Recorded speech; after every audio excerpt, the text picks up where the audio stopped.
Your plants aren't struggling because you don't love them enough. They're struggling because nobody ever told you what loving them actually looks like on a daily basis. You've watered them, talked to them, maybe even named a few. And some of them still look like they've quietly given up. Here's what's actually going on. And here's what to do about it. 7 things. Simple ones. And when you do all of them, something visibly shifts. Let's start with the one most people feel a little embarrassed about. All right. Let's start here, because this one tends to make people feel a little embarrassed. You talk to your plants, don't you? Go ahead. Admit it. Nobody's watching. Well, good news. You're not eccentric. You're basically a scientist. Multiple studies have tested whether sound affects plant growth, and the results are genuinely strange.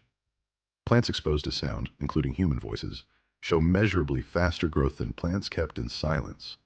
One study out of the Royal Horticultural Society found that tomato plants grew faster when exposed to a human voice than when left in quiet. Now, is it the vibrations in the air? Is it the CO2 from your breath when you're talking nearby? Honestly, researchers are still sorting that out. But here's what we do know.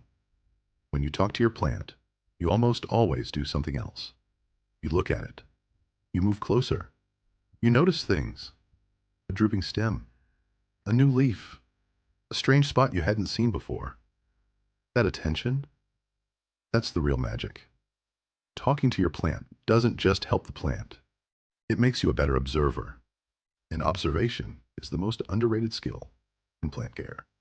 So yes, say good morning to the fern. She appreciates it. And if she doesn't, she's at least politely pretending. 1 minute a day. That's all. Walk by. Say something. Even "you look rough today" counts. Honestly, some of my plants have heard worse from me and they're still thriving. That's the warm-up. But this next habit is the one most people skip entirely, and it's costing their plants more than they realize. This is it. The one. If I had to pick just one daily plant habit and put it on a billboard, this is it. Wipe the leaves. Here's what's happening. Dust settles on the surface of your plant's leaves. Seems harmless, right? A little cosmetic issue. Nothing serious. Wrong. Leaves are how a plant breathes and feeds. Tiny pores called stomata open and close on the leaf surface to take in carbon dioxide and release oxygen.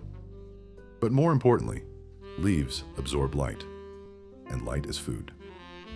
Plants convert light into energy through photosynthesis. We all know that part. What nobody tells you is that a thin layer of dust on a leaf can reduce its ability to absorb light by up to 30%. That's not a small number. That's like you trying to eat lunch through a curtain. Your plant isn't sick. It isn't getting too much or too little water. It's just suffocating under a layer of household dust that you vacuum off your furniture, but never think to wipe off your monstera. Here's how to do it properly. Take a soft, slightly damp cloth. Nothing abrasive. Support the leaf from underneath with one hand so you don't snap it, and gently wipe from the base of the leaf toward the tip. One direction. Both sides, if you can reach them. That's it. Takes about 30 seconds per plant. Do this daily on your most dramatic-looking specimens, the big leafy ones especially, and within 2 weeks, you will see a visible difference. Glossier leaves, faster growth. A plant that finally looks like it's actually trying. Bonus, while you're wiping, you're also checking for problems up close, which brings us to something most gardeners only do when it's already too late. Most people miss what I'm about to show you, and it's why so many easy plants mysteriously die. Check the soil before you water. Be honest, you have a watering schedule, don't you? Every Tuesday, every 3 days, every Sunday morning with a cup of coffee in the other hand. Very charming, but possibly catastrophic. Watering schedules are a comfort to us, not to the plant. Plants don't run on calendars, they run on moisture, light, temperature, season, pot size, soil type, and about 6 other variables that change constantly. What a plant needed in summer is not what it needs in October. What it needs in a bright south-facing window is not what it needs on a cloudy week. The solution is embarrassingly simple. Before you water, stick your finger in the soil. First, knuckle deep at minimum. Sometimes second knuckle. If it's moist, skip it. Come back tomorrow. If it's dry, water thoroughly. If it's bone dry and pulling away from the sides of the pot, water deeply and slowly, because the soil may have become hydrophobic and will repel water instead of absorbing it. That one check takes 4 seconds. 4 seconds versus potentially drowning a plant that didn't ask to be loved quite that aggressively. Overwatering, by the way, is the #1 cause of houseplant death. Not underwatering, not lack of sunlight, overenthusiasm. It turns out you can kill something with too much love, which is unsettling to hear but important. So every day, finger in the soil. No exceptions. The plant will tell you what it needs. You just have to ask properly. That's important. But this next thing? Plants actually throw a small fit if you don't do it. And most people never even notice. Rotate the pot. Plants are phototropic. That's a fancy way of saying they grow toward light, which sounds charming until you realize your beautiful fiddle leaf fig has been slowly leaning toward the window for 6 months, like it's trying to escape. If you only let one side of your plant face the light, only one side grows well. The other side becomes the neglected twin. Sparse, pale, a little sulky. The fix? Rotate your pot. A quarter turn every day, or every couple of days. That's it. What happens over time is remarkable. Your plant grows evenly on all sides. It fills out. It looks full and healthy rather than lopsided and suspicious. There's also an added structural benefit. When a plant is constantly straining toward one light source, the stems grow asymmetrically and can become weak on the shaded side. Regular rotation encourages even stem strength and a more upright, balanced posture. Think of it like making sure every guest at the table gets a turn facing the window. It's just good manners, and plants apparently care about being included. 30 seconds. Pick it up, give it a quarter turn, put it down. Do this every time you walk by. You'll develop a habit so automatic, you'll eventually do it without thinking, much like straightening a picture frame you've walked past for 3 years. Now, we're going to flip the leaf and look at something most people never check and wish they had before it became a problem. Look underneath the leaves. The underside of a leaf is the best real estate a pest can find. It's sheltered, it's humid, it's warm. It's exactly where tiny insects set up shop and invite all of their friends. Spider mites, fungus gnats, mealybugs, scale, aphids. These are not creatures that announce themselves. They move quietly, reproduce quickly, and by the time you spot the damage on the top of the leaf, there's already a small metropolis underneath it. Make it part of your daily wipe. When you're cleaning the leaves, tip 1 or 2 leaves over and take a look. You're looking for tiny dots, webbing, sticky residue, white fluff, or anything that simply shouldn't be there. Early detection is everything with pests.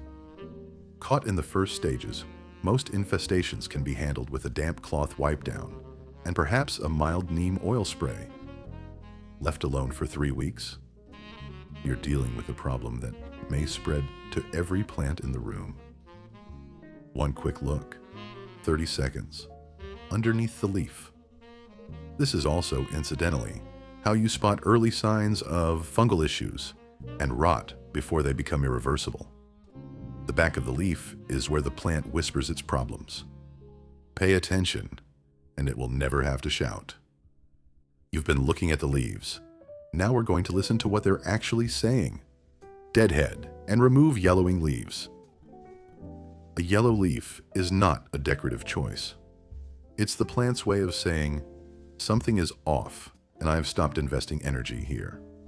Yellow leaves happen for several reasons: overwatering, underwatering, nutrient deficiency, low light, or simply natural aging. The leaf itself is done. It will not come back green. It is a retired leaf.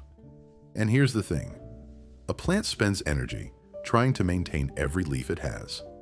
A dying leaf is still on the payroll. By removing it, you free up that energy for new growth, for the healthy leaves, for the plant's actual future. Same goes for spent flowers. Deadheading, removing flowers that have finished blooming, signals to the plant that it hasn't successfully reproduced yet. Which sounds a little cruel, but it results in more blooms. Plants are motivated by survival, not comfort. They keep flowering as long as they think they haven't done the job yet. Check your plants daily for yellowing leaves and finished flowers. Remove them cleanly, use clean scissors, or pinch at the base. Don't yank. Don't leave stumps. A clean cut reduces the risk of disease. This also keeps your plant looking good, which matters more than people admit. A beautiful plant in a bright space lifts a room. A plant covered in sad yellow leaves quietly depresses one. Your living room deserves better. So does the plant. And now, the last one, the simplest, and possibly the strangest. Stay with me. Sit with them. This one isn't in most plant care guides, but I'd argue it's where everything else comes from. Sit near your plants. 5 minutes. 10. With your morning drink, or in the evening when the light changes. Just be in the room with them. This isn't mysticism. It's observation. When you sit near your plants regularly, you notice things.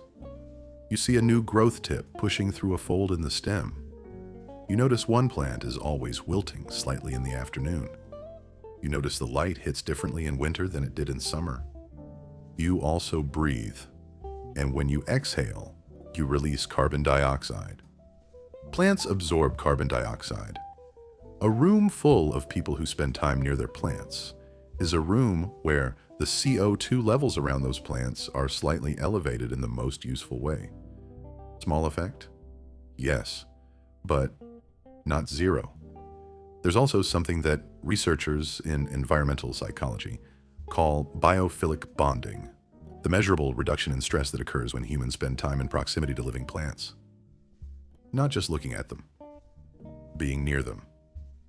Heart rate drops, cortisol decreases, attention restores.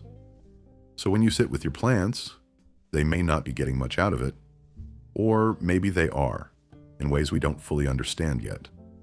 But you definitely are.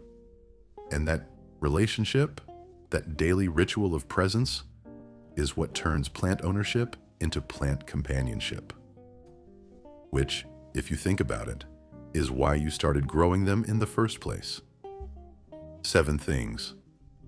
That's all it takes. Talk to them. Wipe the leaves. Check the soil before you water. Rotate the pot. Look underneath. Remove what's done. And sit with them. None of these take more than a few minutes. Together, they create something greater than the sum of their parts. A daily rhythm that keeps your plants genuinely healthy, not just technically alive. There's a difference between a plant that survives in your home and a plant that thrives in it. That difference is attention. Daily, consistent, curious attention. Your plants have been quietly doing their job this whole time, cleaning your air, softening your space, asking for very little. Now you know exactly how to give it to them. Go check on them. I have a feeling at least one of them is overdue for a good leaf wipe and a conversation.